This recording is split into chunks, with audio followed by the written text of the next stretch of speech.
So it seems like all the parents at some point are wanting to know, how do I motivate my child to practice? And most of the adults who are learning how to play want to know, how do I motivate myself to practice when I don't want to? And you're asking a teacher in most cases, and so you're probably going to hear words that teachers make up so that they can feel smarter than they're afraid they really are. We are. And you're going to hear about intrinsic versus extrinsic motivation. Supposedly, intrinsic motivation is just like the motivation that you feel inside to like motivate yourself. And then extrinsic motivation is like any rewards that someone else would give you for doing a thing. Supposedly, the intrinsic motivations are more motivating than the extrinsic motivations. And you're going to end up hearing from a teacher about behavioral psychology. And you're going to end up hearing a lot about all of the studies that prove that intrinsic motivation is better than extrinsic motivation, completely ignoring the fact that a lot of people are intrinsically motivated by extrinsic motivations. Some people really love competing and winning and earning.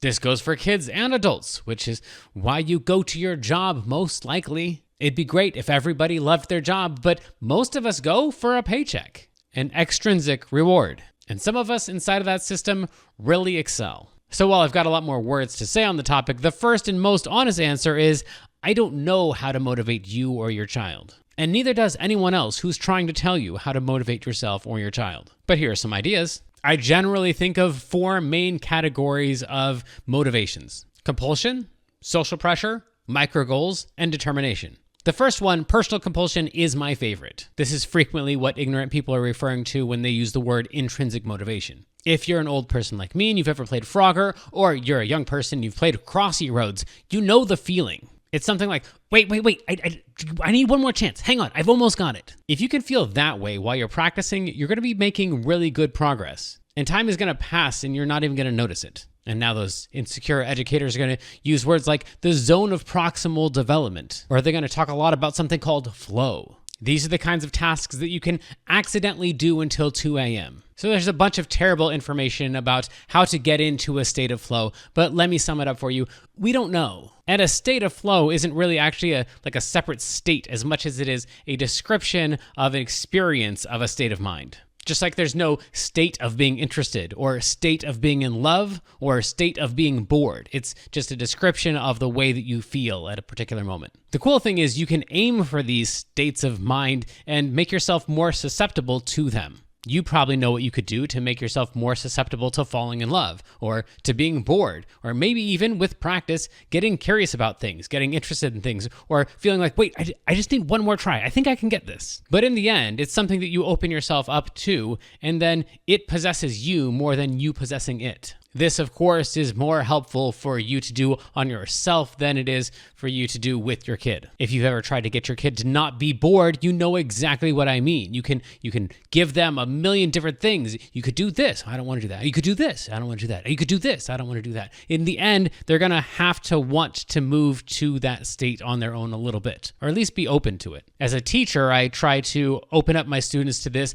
by giving them something that's just barely beyond their current reach. Some students really don't reach at all. They just want to do their own thing. So I'm going to give them something they can feel pretty confident with maybe just a little tiny twist. And that's like the extent of what they're open to attempting. Other students, they want to stretch really far. So I'm going to give them some really far out concept that they're not going to be able to play perfectly, but at least it's going to hold their interest. But also, this is only one type of motivation, and quite frankly, it comes and it goes for everybody. There are more predictable motivations like social pressure. Having a teacher can motivate practice, and I'll be the first to say, a lot of students don't need a teacher at all. If you've got the internet, you've got all the free music instruction you could possibly need. But if you've got a teacher, there's a guarantee that at least once a week, you're going to have your head deeply into music, at least for the lesson time, and probably, maybe, hopefully, just a little bit after that, and definitely leading up to that. So usually like the hour before the lesson and the hour after the lesson are some of the best practice in the entire week. So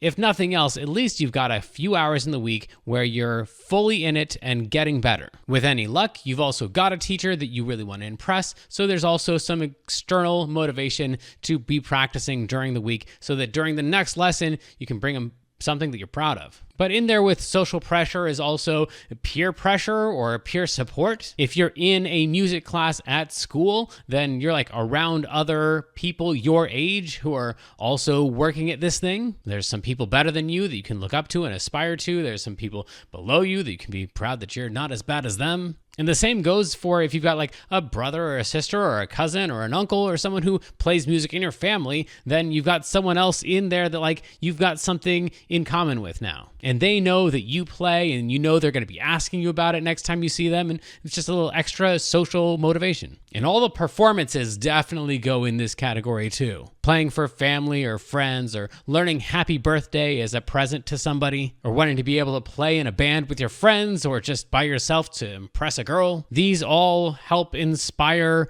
intrinsic motivation and inspire this state of flow. And even if you don't feel like you're in the state of flow, it still motivates you to grind through and get a little bit better. So you can definitely aim for compulsion, but also use social pressure at the same time. You can also use micro goals, which is like stickers or certificates or rewards of any kind. Rewarding yourself. Once I play this section perfectly twice in a row at 80 beats per minute, I'm going to let myself have whatever it is that's intrinsically motivating. But even if you're doing all three of those together at the same time, at some point they're going to fail you. And you're going to need to use the fourth type, which is just pure determination. This is what separates the goods from the greats. And good is good, but great is great. Someone who doesn't have any of the first three, but they've got the last one, they're going to be good no matter what. They're going to be great no matter what. And I also know some musicians who never get there because just the first three are so powerful that they never have these days. But those people are extremely rare. Determination looks like this.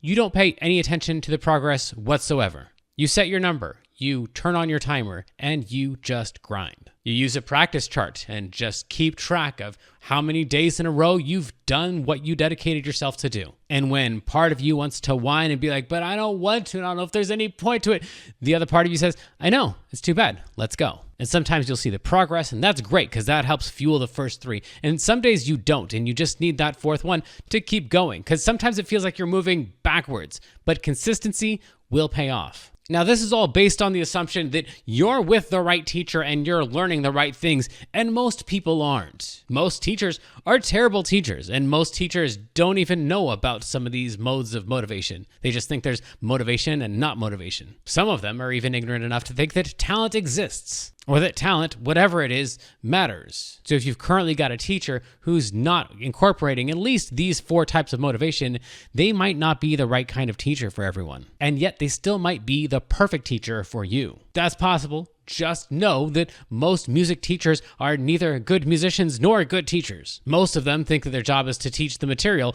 not to teach the student. And frankly, they're more concerned with their own egos and their desires than their students' egos and their desires. I've got a whole separate video on picking a good teacher, but what you need to know is it's not about picking a good teacher, it's about picking a good teacher for you. So even people like me who can say all kinds of words about motivation doesn't mean that they're actually going to be motivating for every single student. I'm not the right teacher for everyone. And even if you are with a really great teacher and a good fit for you, sometimes just changing things up helps a little bit. You're going to get a new teacher and a new perspective and maybe just a better appreciation for how great your old teacher was. This is all good if it's motivating you to be interested in it and appreciate it and practice more. Or maybe you could just go in and tell your teacher that you feel bored and unmotivated and you want to change the focus. And if they disagree with you, well, then you know that they're not a good teacher for you. And maybe you're watching this and you are a teacher. So I would encourage you to give me your feedback about what you think about this, but perhaps we should be interested in all of our students having a positive musical experience so that when they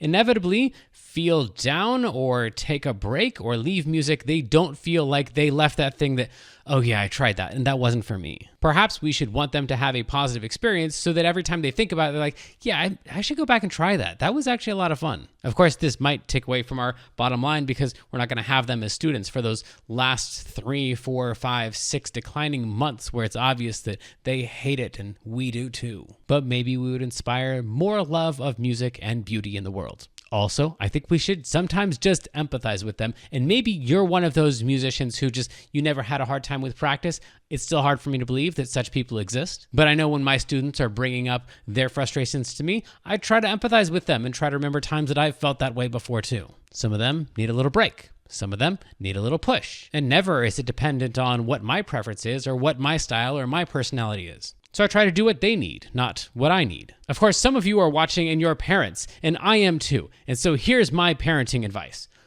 Grit, resilience, determination. These are important. Also, these 3 things are sometimes torturous, and I don't think kids should be tortured. Also, I want my kids to have diverse experiences and not just put all of their focus into only one thing. And if you think that sounds contradictory, that's just because you're a parent and you understand that's what we do.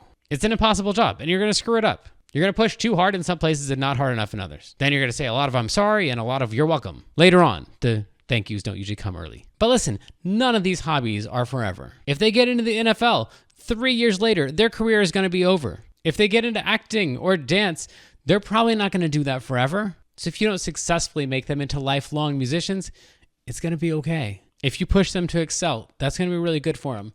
And if you let them move on to something else, that's going to be good for them. If you care enough to worry about it and think about it a lot, you're probably on the right track. Just a few final thoughts here. I would probably recommend for most people that you have some short-term goals and some long-term goals, and then that you track your practice towards each of those goals. I think everybody likes to see progress, and most people like to be recognized and celebrated for their progress. Granted, in different ways, but we all like to win, and most of us, a little bit afraid of losing. Ultimately, my goal for all students is that they are confident enough to make music an ongoing part of their life. Just like working out or video games or sports or reading books, these things go in and out of our lives and enrich our lives to varying degrees in different seasons. So if you want to get motivated about practicing music, that's great. I'm all for that. And there are methods. The only method I don't really care for and I don't see working frequently is beating yourself up about it. Instead, switch things up. Find some extrinsic motivation, some intrinsic motivation. Push yourself hard and track your progress. I believe in you. I'm rooting for you. And I think you should too. Go explore, mess up, have fun, rock on.